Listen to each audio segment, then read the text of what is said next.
नमस्ते बच्चों, कैसे हो सब? सब बढ़िया। पाठ 6 पढ़ रहे थे चारुत्वम चारुदत्तस्य, और यहाँ तक पढ़ लिया था अपन ने कि वो चारुदत्त का मित्र मैत्रेय आ रहा है जिसे सूत्रधार बुलाने के लिए आता है। और फिर मैत्रेय कहता है कि ये चारुदत्त ही आ रहा है जिसने देवताओं के कार्य को कर दिया है और ग्रह देवताओं के लिए बलि लेकर इधर ही आ रहा है। यहाँ तक पढ़ चुके थे अपन। आगे देखते हैं। विदूषक, यहाँ विदूषक कौन है? विदूषक मैत्रेय। ये विदूषक एक पात्र होता है नाटक में, और इसमें विदूषक का पात्र कौन है? मैत्रेय। ये एक तरह से जैसे फिल्मों में जॉनी लीवर होता है या पुरानी फिल्मों में महमूद है, इस तरह के जो हास्य कलाकार होते हैं उन्हें कहते हैं नाटकों में विदूषक। तो यहाँ पर विदूषक है मैत्रेय। विदूषक आ जाए या मैत्रेय आ जाए, दोनों का मतलब एक ही है इस नाटक में। केवल इस नाटक की बात कर रहा हूँ मैं, क्योंकि विदूषक का रोल मैत्रेय कर रहा है। उपसृत्य पास जाकर के, एष आर्य चारुदत्त, एष आर्य चारुदत्त, यह आर्य चारुदत्त है। तत् यावत् सांप्रतम उपसर्पामि, तत् यावत् तो तब तक, सांप्रतम अब, उपसर्पामि इनके पास जाता हूँ। तो अब मैं इनके पास जाता हूँ। उपसर्पामि का कर्ता अहम, मतलब मैं जाता हूँ। उपसृत्य पास जाकर के, स्वस्ति भवते, स्वस्ति भवते आपका कल्याण हो। वर्धताम भवान, वर्धताम यानी बधाई हो, भवान यानी आपको, वर्धताम भवान आपको बधाई हो या आप वृद्धि को प्राप्त करें। चारुदत्त, चारुदत्त कहता है सर्वकाल मित्रम मैत्रेय प्राप्त, मैत्रेय प्राप्त, सखे स्वागत आस्यताम। सर्वकाल मित्रम, मेरा जो हमेशा अच्छे बुरे वक्त में सभी समय में मित्र रहा है वह मैत्रेय प्राप्त, मैत्रेय आया है। सखे स्वागत, हे मित्र तुम्हारा स्वागत है। आस्यताम, बैठिए। विदूषक, विदूषक कहता है यत भवान आज्ञापयति, यत जैसी भवान आप, आज्ञापयति आज्ञा देते हैं, जैसी आप आज्ञा दें। भो वयस्य, हे मित्र। एष यह, ते प्रिय वयस्यन, ते यानी तुम्हारे प्रिय वयस्यन यानी प्रिय मित्र। जूर्ण वृद्धेन, जूर्ण वृद्ध के द्वारा, दोनों में तृतीय विभक्ति है। प्रिय मित्र जूर्ण वृद्ध के द्वारा। जाति कुसुम वासित, चमेली के फूलों से सुगंधित। प्रावार को अनुप्रेषिता, प्रावार को यानी दुपट्टा या शोल, अनुप्रेषिता भेजा गया है कि तुम्हारे मित्र, परम मित्र जूर्ण वृद्ध के द्वारा ये प्रावार, दुपट्टा या शोल भेजा गया है। और क्या कहा गया है कि सिद्धिकृत देव कार्य से, जिसने देवताओं के कार्यों को पूर्ण कर लिया हो, जिसने अपनी पूजा पूरी कर ली हो, ऐसे आर्य चारुदत्त से, आर्य चारुदत्त को त्वया तुम्हारे द्वारा, उपनेतव्य इति, उपनेतव्य दे देना चाहिए, इति ऐसा कहा है। और मुझसे कहा है कि जब आर्य चारुदत्त देवताओं का कार्य पूरा कर ले, उनकी पूजा समाप्त कर ले, तो उसके बाद तुम्हें यह उन्हें दे देना चाहिए। ऐसा कहकर समर्पयति, चारुदत्त को वो दुपट्टा समर्पित करता है। चारुदत्तो गृहीत्वा, चारुदत्त यानी चारुदत्त गृहीत्वा लेकर के, सचिंतः स्थित, सचिंतः स्थित यानी चिंताभग्न हो गया या सोच में पड़ गया।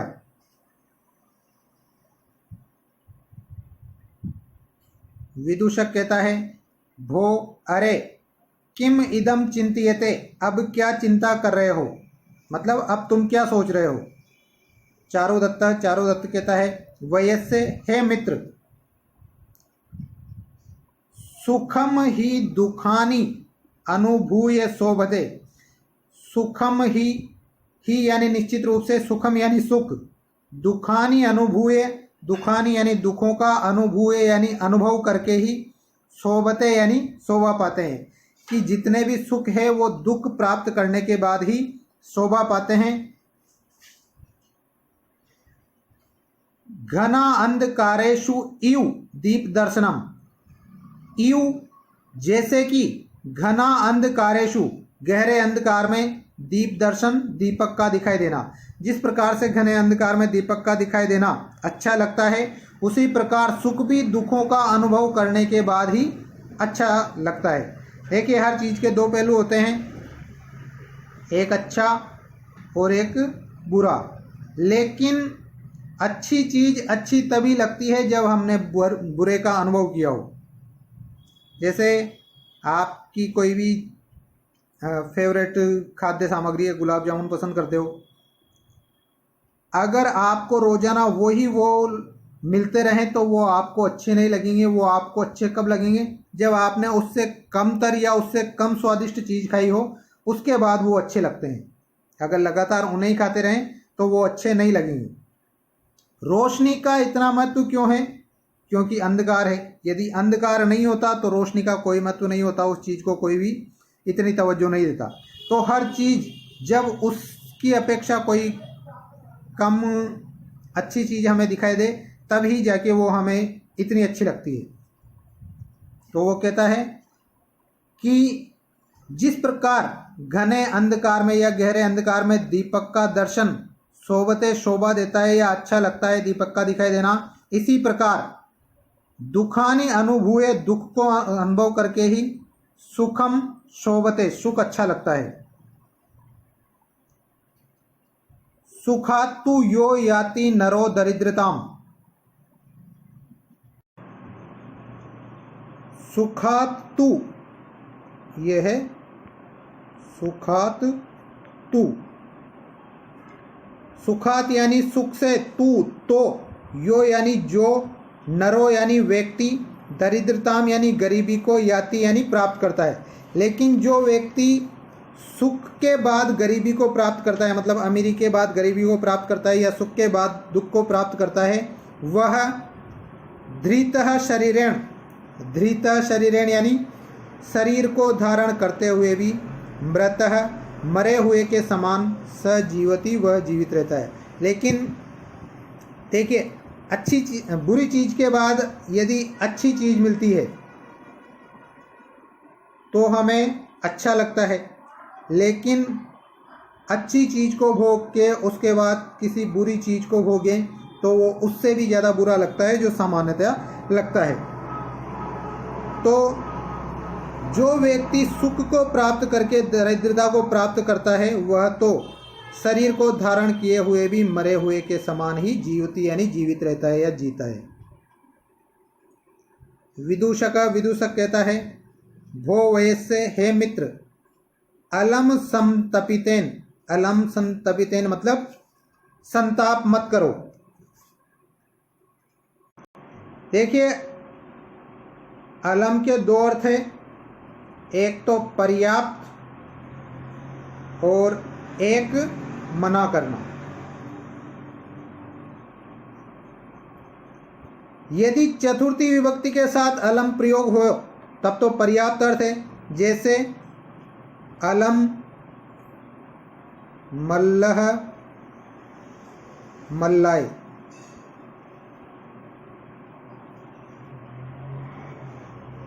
अलम मल्लह मल्लाय। यहाँ पर इस मल्लाय में चतुर्थी विभक्ति है, और चतुर्थी विभक्ति क्यों है? क्योंकि ये जो अलम है ये पर्याप्त अर्थ में आया है। तो इसका मतलब क्या होगा? एक मल्ल दूसरे मल्ल के लिए पर्याप्त है, एक पहलवान दूसरे पहलवान के लिए पर्याप्त है। और यदि यही अलम तृतीय विभक्ति के साथ आ जाए, जैसे अलम विवादेन, अगर तृतीय विभक्ति के साथ आ जाए तो इसका अर्थ होता है मना करना। अलम विवादेन मतलब झगड़ा मत करो या विवाद मत करो। अलम संतपितेन संताप मत करो या दुख मत करो।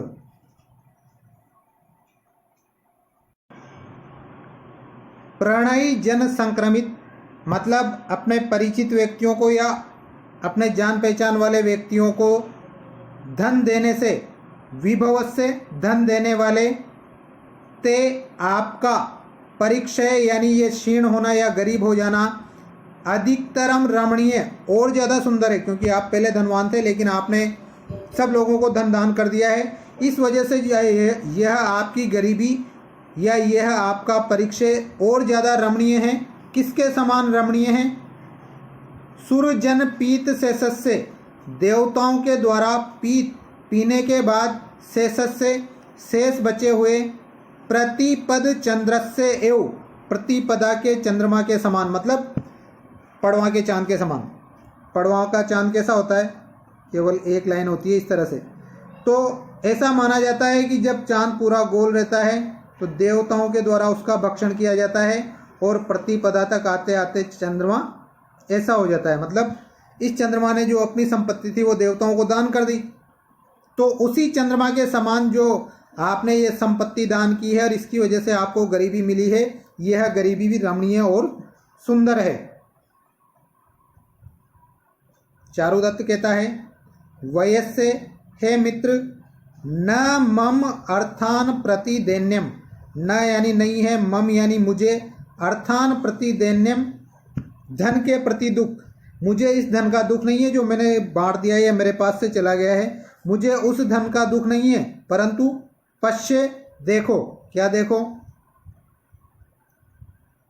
एतत् तु माम दहति, माम मुझे, तू यानी तो, एतत् यानी यह, मुझे तो यह, दहति यानी जलाता है, मुझे तो यह जलाता है कि यत गृहम अस्मदीयम, यहाँ पर यह द के नीचे इस तरह का गृह है, यत गृहम अस्मदीयम, कि अस्मदीयम यानी हमारे, गृहम यानी घर को, कि हमारे घर को, क्षीणार्थम इति कम धन वाला या बिना धन वाला, क्षीण अर्थम यानी बिना धन वाला, इति जान करके, अतिथय यानी अतिथि या मेहमान, परिवर्जयन्ति यानी त्याग रहे हैं, कि मुझे तो यह चीज़ जलाती है कि मेरे घर को बिना धन वाला जानकर, क्षीणार्थम यानी बिना धन वाला जान करके, अतिथय परिवर्जयन्ति यानी अतिथि भी उसको त्याग रहे हैं, अब तो मेरे घर पर मेहमान भी नहीं आते हैं। संशुष्क सांद्र मद लेखम इव, संशुष्क सांद्र मद, जिस हाथी का मद, जो उसका यहाँ कान के ऊपर से मद बहता रहता है, तो जिस हाथी का मद, मद लेखा यानी वो उस मद की धारा, संशुष्कम यानी सूख गई है, उस हाथी के भ्रमंता घूमते हुए, कौन घूमते हुए? मधुकरा यानी भंवरे, उस हाथी के पास घूमते हुए भंवरे, कालात्य यानी समय आने पर, करीना यानी हाथी के, कपोलम यानी गालों को त्याग देते हैं। तो ये क्या कह रहा है?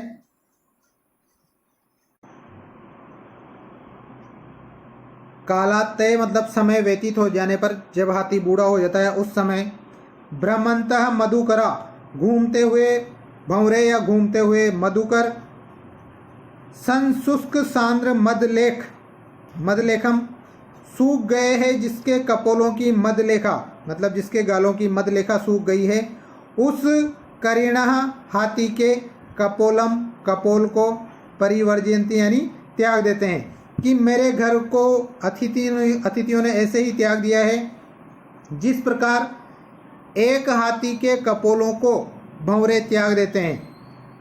हाथी के कपोलों को या गालों को भंवरे कब त्यागते हैं? जब मदलेखा सूख जाती है। और इसको चारुदत्त के घर को अतिथियों ने क्यों त्याग दिया है? क्योंकि इसके घर में क्या नहीं है? धन नहीं है। तो दोनों में कुछ तुलना हो रही है। इसके पास मदलेखा नहीं है, इसके पास धन नहीं है। मदलेखा नहीं है, इस वजह से इन मधुकरों ने या भंवरों ने त्याग दिया है, और धन नहीं है, इस वजह से अतिथियों ने त्याग दिया है।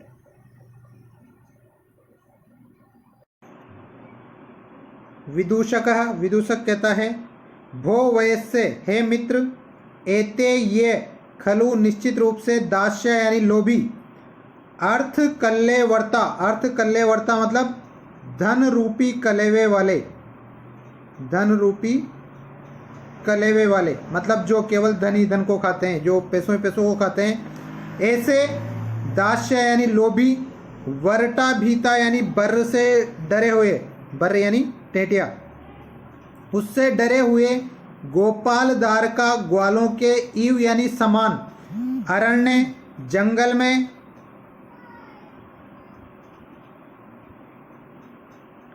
यत्र यत्र न खादन्ते जहाँ जहाँ नहीं खाए जाते हैं, तत्र तत्र गच्छन्ति वहीं वहीं जाते हैं। अब मुझे पता नहीं है कि इस लाइन का अर्थ क्या है या मतलब क्या है, समझ लेना आप तो कि ये धन रूपी कलेवे वाले जो लोभी व्यक्ति हैं जो तुम्हारे घर पर पहले आते थे और अब नहीं आते हैं, ये उन्हीं लोगों के समान है या उन्हीं ग्वालों के समान है जो वरटा भीता यानी बर से डरे हुए या टेंटे से डरे हुए, अरण्य जंगल में, यत्र यत्र न खादन्ते जहाँ जहाँ नहीं खाए जाते हैं, तत्र तत्र गच्छन्ति वहीं वहीं पर जाते हैं।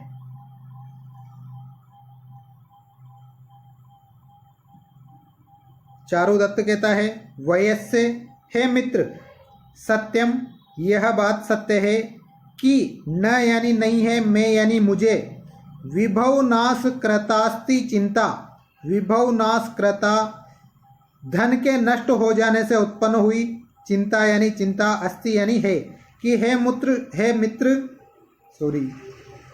मित्र मुझे धन के नाश होने से कोई चिंता नहीं है या धन के नष्ट होने की कोई चिंता नहीं है। क्यों नहीं है? क्योंकि भाग्य क्रमेण, भाग्य के क्रम से या किस्मत से, धनानि भवन्ति यान्ति, धनानि यानी धन, भवन्ति यानी आता है, यान्ति यानी जाता है, कि किस्मत से धन आता है और जाता है। एतत् तु माम दहति, मुझे तो यह चीज जलाती है कि नष्ट धनाश्रय से, कि जिस व्यक्ति का धन नष्ट हो गया है ऐसे व्यक्ति को सौहृदाद अपि, सुहृद या मित्र भी, जना यानी व्यक्ति, मित्र व्यक्ति भी, शिथिला भवन्ति शिथिल हो जाते हैं। एतत्तु माम दहति, मुझे तो ये चीज जलाती है कि नष्ट धनाश्रय से, जिस व्यक्ति का धन नष्ट हो गया है ऐसे व्यक्ति की सौहृदाद अपि, मित्रता से भी, जना यानी व्यक्ति, शिथिला भवन्ति यानी शिथिल हो जाते हैं या दूर हो जाते हैं, मतलब उस व्यक्ति से लोग मित्रता भी नहीं करते हैं। अपिच, और भी आगे कहा गया है, दारिद्र्यात् घ्रियम एति, देखिए यहां पर है दारिद्र्यात् हीयम, ये हीयम है, यहाँ पर पूर्व सवर्ण संधि हुई है और ह का पूर्व सवर्ण बताया था मैंने, क्या है? पूर्व वर्ण का चतुर्थ वर्ण, तो पूर्व वर्ण द है, तो द का चतुर्थ वर्ण है ध, ये यहाँ पर घ नहीं है, ध है। तो दारिद्र्यात् घ्रियम एति, दरिद्रता से, ध्रियम एति यानी लज्जा की प्राप्ति होती है, मतलब गरीबी से व्यक्ति लज्जित होता है। ही परिगता, और लज्जित व्यक्ति, प्रभ्रश्यते दूर हो जाता है या रहित हो जाता है, तेजसो यानी तेज से, और लज्जित व्यक्ति अपने तेज से रहित हो जाता है, मतलब उसका प्रभाव नहीं रहता है।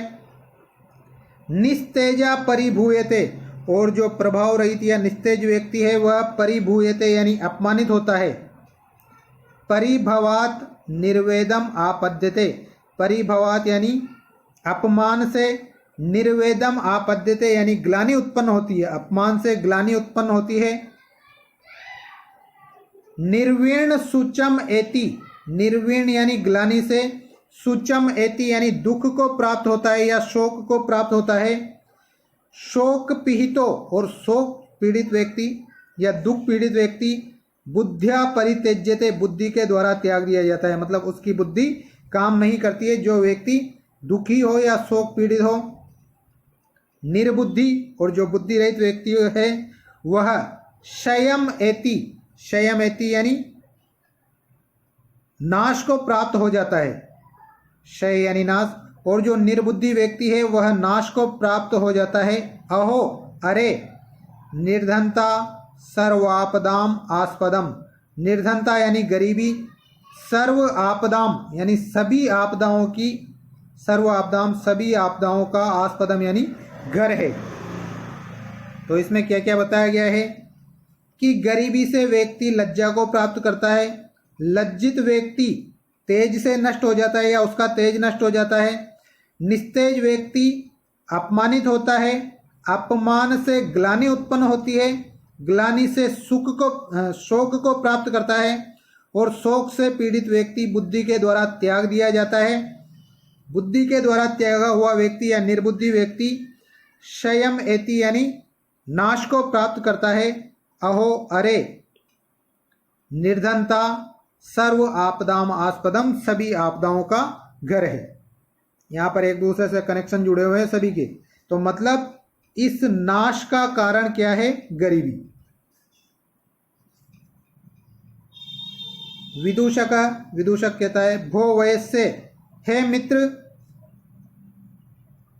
तमेव अर्थ कल्लेवर्तम, तमेव उन अर्थ कल्लेवर्तम मतलब धन रूपी कलेवों वालों, या जो व्यक्ति धन के भूखे हैं ऐसे व्यक्तियों को स्मृत्वा याद कर करके अलम संतापितेन दुखी मत हो। यहाँ पर भी वही है अलम संतापितेन दुखी मत हो, कि जो व्यक्ति धन के भूखे हैं उन व्यक्तियों को याद कर करके तुम दुखी मत हो। चारुदत्त कहता है वयस्से, हे मित्र, क्रतो मया मेरे द्वारा कर दी गई है, ग्रह देवताभ्यो बलि घर के देवताओं की पूजा, गच्छ जाओ, त्वम अपि तुम भी, चतुष्पथे यानी चौराहे पर, मातृभ्यो बलिम उपहर मातृ देवताओं के लिए बलि या पूजा प्रदान करके आ जाओ। कि हे मित्र, मैंने तो घर के देवताओं के लिए पूजा ले ली है, तुम भी जाओ और चौराहे पर जाकर मातृ देवियों को बलिम उपहरा यानी पूजा प्रदान कर दो। विदूषक कहता है न गमिष्यामि, नहीं जाऊंगा मैं तो। अब विदूषक है, मनमोजी आदमी है, जाए तो जाए, नहीं जाए तो नहीं जाए। उसने कह दिया न गमिष्यामि, नहीं जाऊंगा। चारुदत्त कहता है किमर्थम, क्यों नहीं जाओगे? तो विदूषक कहता है यत, क्योंकि, एवं पूज्य माना अपि, इस प्रकार पूजे जाते हुए भी, देवता न ते प्रसिदंती, ते यानी तुम्हारे ऊपर, प्रसिदंती यानी प्रसन्न नहीं होते हैं। कि तुम रोजाना देवताओं की पूजा करते हो और इस तरह पूजे जाते हुए भी देवता तुम्हारे ऊपर प्रसन्न नहीं होते हैं। तत्, तो, को गुणों, क्या फायदा है, देवेशु अर्चितेशु, इन देवताओं की पूजा करने से। कि तुम इतनी पूजा करते हो फिर भी देवता तुम्हारे ऊपर प्रसन्न नहीं होते हैं, तो ऐसे देवताओं की पूजा करने से क्या फायदा है? चारुदत्त कहता है वयस्से, हे मित्र, माँ एवं, नहीं ऐसा मत कहो। ये मेवम का संधि विच्छेद क्या होगा? माँ प्लस एवं, नहीं ऐसा मत कहो। ग्रस्तस्य, ग्रस्त व्यक्ति की, जो व्यक्ति ग्रस्त आश्रम में है उस व्यक्ति की, नित्यो अयम विधि, रोजाना यह विधि होना चाहिए या उस व्यक्ति के द्वारा रोजाना यह कार्य किया जाना चाहिए। कौन सा कार्य? पूजा करने का कार्य। नित्यम यानी रोजाना, तपसा, मनसा, वाग्भी, बलि कर्म भी, इन चार चीजों से, मतलब तपसा यानी तपस्या से, मनसा यानी मन से, वाग्भी यानी वाणी से, और बलि कर्म भी यानी पूजा से, पूजिता पूजे गए देवता यानी देवता, समीना यानी शांत चित्त वाले व्यक्ति से, तुष्यंती यानी प्रसन्न होते हैं। कि रोजाना तप से, मन से, वाणी से और बलि कर्म से पूजे गए देवता शांत चित्त वाले व्यक्ति से तुष्यंती यानी प्रसन्न होते हैं। किम विचारिते, इसमें विचार करने की तो कोई बात ही नहीं है, इसमें तो कुछ सोचना ही नहीं है। तो हमें रोजाना पूजा करनी चाहिए। अब मैत्रेय कहता है यहाँ पर फिर से भवतु, अच्छा, तिष्ठ तावत तो बैठो, अहम समाधिम निवर्तयामी, अहम समाधिम निवर्तयामी मतलब अहम यानी मैं, समाधिम यानी पूजा करके, निवर्तयामी यानी वापस आता हूँ। ये यहाँ पर निवर्तयामी है, मैं पूजा करके वापस आता हूँ, तुम थोड़ी देर रुको। ठीक है, ये पार्ट 6 कंप्लीट। अगले वीडियो में इसके प्रश्न उत्तर। धन्यवाद।